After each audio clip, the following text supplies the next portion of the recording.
What is going on, guys and girls? It is GhostRobo, and we're taking a look at Remember Me live from the show floor at PAX East 2013, recording you some impressions from my hotel room.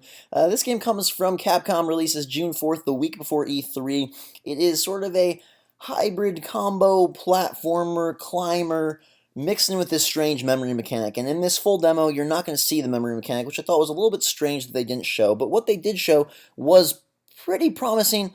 Although I was kind of, I guess, surprised by how the game actually played versus how it looked. When I watched initial trailers and when I saw things from the reveal of Remember Me, I expected this to be a very exploration heavy, very climbing, navigating heavy game. And in fact, at least from the demo I played, which was about a 12 to 15 minute chunk, which you'll see the full thing here, it's very combat focused. The climbing is pretty automatic, done for you. If I had to pick a couple games that this reminds me of, because I know that a lot of people haven't heard much or seen much on this game, they're kind of hoping it to be a sleeper hit new IP. It had some troubles finding a publisher because it has a girl as a main character, which is always a no-no, I guess, in this day and age, if you are going to make a AAA game, but I think it's a cool thing, and I hope that you guys think it's kind of a cool change of pace. But anyways, the game reminds me a little bit of Infamous in its climbing, and I guess actually more of Enslaved. And I don't know if you've played Enslaved. It's developed by Ninja Theory, the people who did the recent DMC. They did Heavenly Sword, and it was a game that had a very cool story, very great atmosphere, pretty fun combat, and then very spectacular looking climbing, but pretty automatic climbing. And by automatic, I mean that Remember Me shows you every single place you're supposed to go, and I guess it's possible that it was just tuned this way for the demo, but I'm assuming that in the real game they are going to show you where you're supposed to climb. Maybe there's a way to turn off this interface option, but I'm only going to give you impressions on what I saw, what was presented before me, which was a climbing system that basically, they might as well do it for you. It shows you exactly where to go. There's no freeformness about it. This is not an open world. It is a linear game. So the climbing becomes just the same as walking down a path, like I said, because as you'll see throughout the video, there are little yellow indicators that show you exactly where you're supposed to go and exactly where your next foothold or next climbing spot is, which is a little disappointing. It does have very cool combat though, which was very surprising. I expected it to be just generic, run up, punch some guys. It's a timing based impact brawler, I guess I would say, where you are building these combos that can then do special things if you reach the end of the combo. So they only had 2 unlocked in the demo, but there's supposed to be a lot more. So one was basically just a powerful attack if you could time it exactly to the end of the combo, and the other gave you back health if you could time it to the end of the combo. And it seemed like you could sort of customize between the 2 buttons how you wanted the combo to go and where you wanted to put sort of these special powers, like what point you wanted to reach them at. Obviously, they had to be a certain distance back in the combo. You couldn't just have to say, hey, the first button is going to be where I get my power. But there seemed to be some flexibility in how you built those, and it felt very fluid. It's one where you have to hit directly as you strike, which is a little bit counterintuitive at first. You're used to not hitting your next button press until your character is sort of ready for the attack, but they want you to queue up basically your next attack as soon as your last strike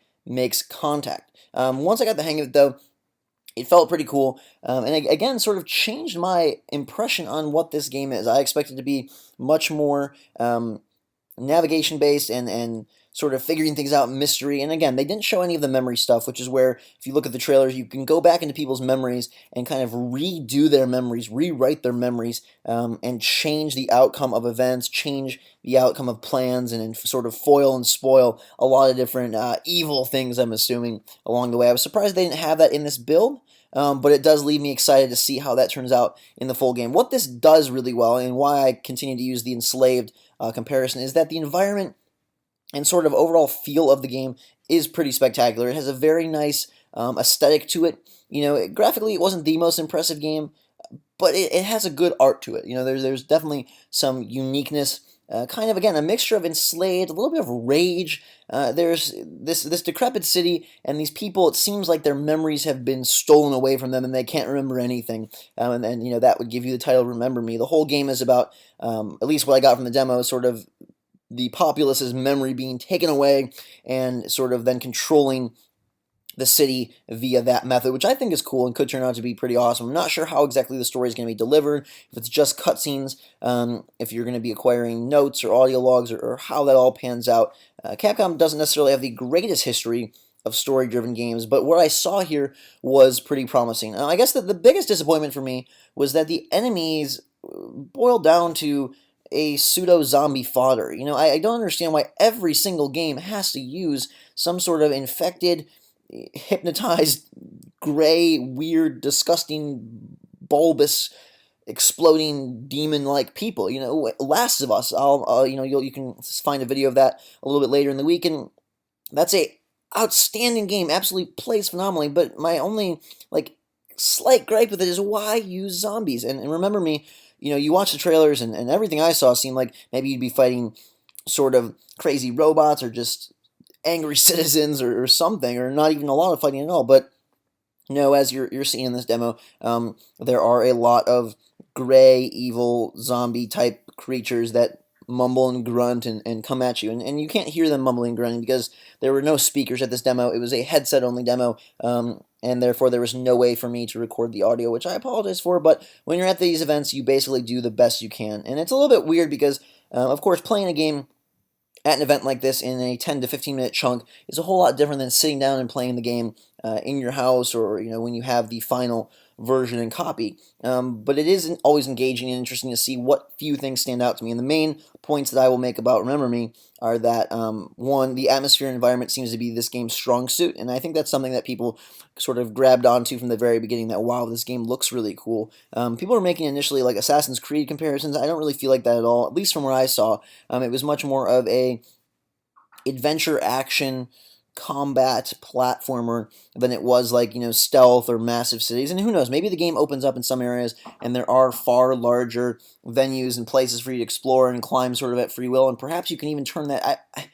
I hate to say that the game that they showed isn't what they have, but I have to imagine that there is a way to turn off that interface. It just seems so silly and gamey to have these yellow arrows indicating every which way you climb, and it kind of is an interesting thing that crept up in a couple of the games I played this weekend here in Boston, of how do you balance making a game feel very realistic and having a very limited interface that you don't show people exactly where to go or exactly what to do, and also remembering that it's a game and sort of balancing directing the player and not letting them get frustrated, and you're not really there, so it doesn't really matter if there are some of these gamey elements. And it kind of crept up, like I said, in a number of titles. The Last of Us, Remember Me, and it's like, how even Metro Last Light, how do you really want to be finicking with all these little intricacies? Do you really want to be trying to jump at every ledge and see if that's the right one, or would you rather just have them guide you? There's one point in this demo that you should see that has a split, and it's a quick second where you can either go down or up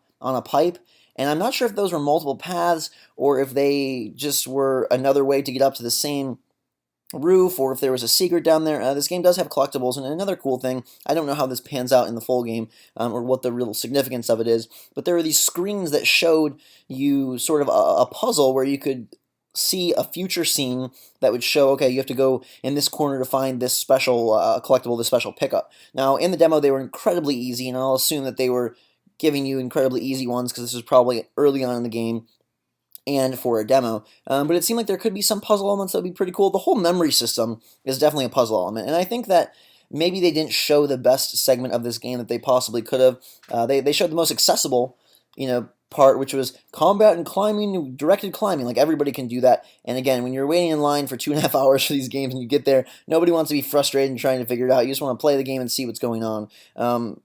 But I think they probably would have been better served showing what makes Remember Me unique, which is that memory mechanic that we didn't see any of in this demo, and maybe some more of the puzzly things. I'm really hoping that when June rolls around, Remember Me tunes itself more towards puzzle, exploration, atmosphere, story than just a brawler, but it is good to know that the combat is good. So if it can lock down even two of those other elements, say atmosphere and story, the combat seemed fun enough to really drive it through and make it a worthwhile game. I have good hopes for Remember Me.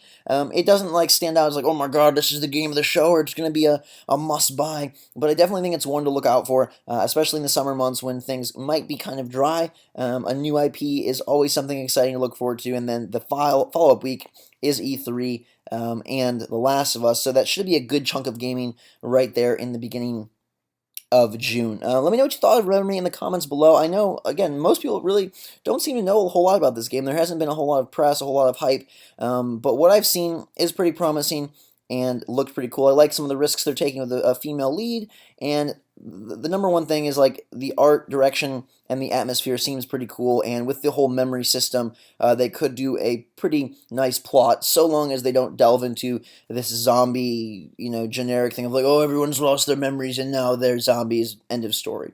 If they can do something a little more mysterious, and it seems like that's what they're shooting for, again, with those go back and fix the memory segments, boss battle type encounters. Who knows how frequent they are?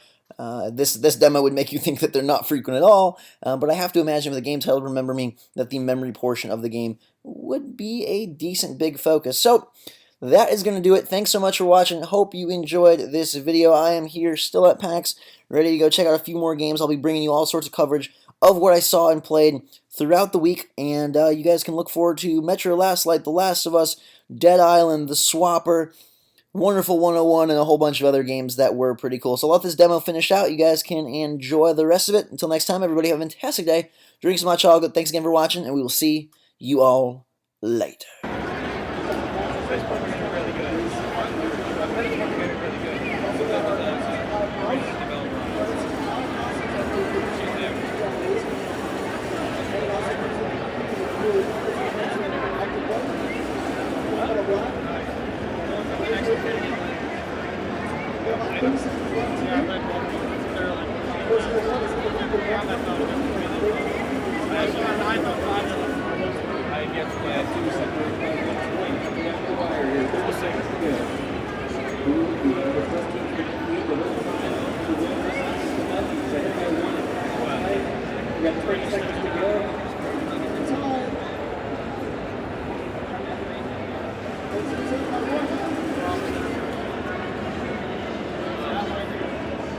10 seconds.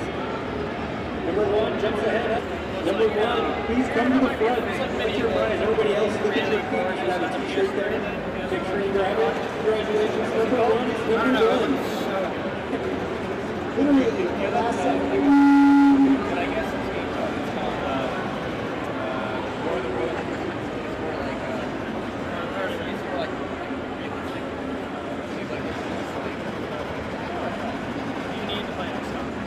Sam were playing it together, like he was helping me out with it. It's like, it's one of the best games I've done. Glad I got it for free. It's ridiculous.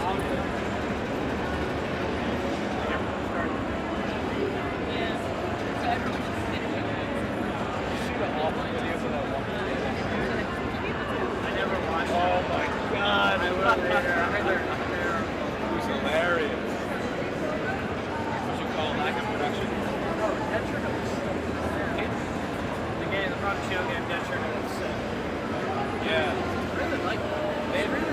I thought it was going to be like more bulky, but it's really slim and like sweet, Although I'd like a closer bump. Yeah. That was going to get my thumb. And I needed the mouse for sensitivity, man. What I need.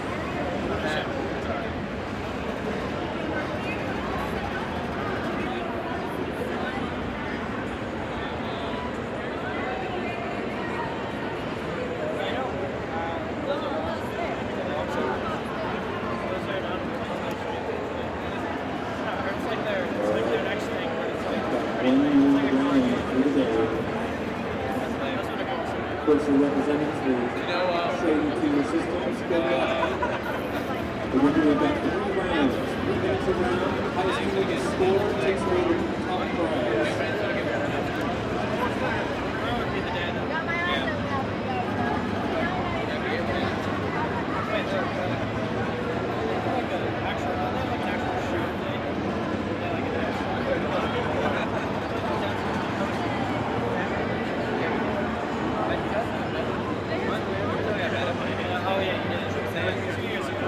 When you got the van, you got the Lamborghini. Really?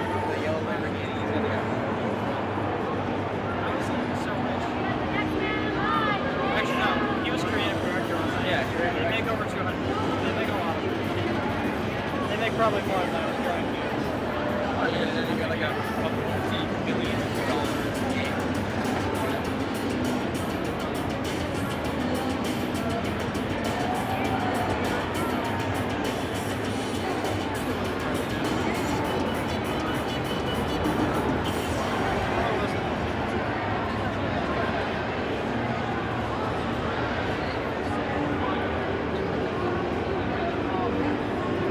Okay, guys, unfortunately, this is the last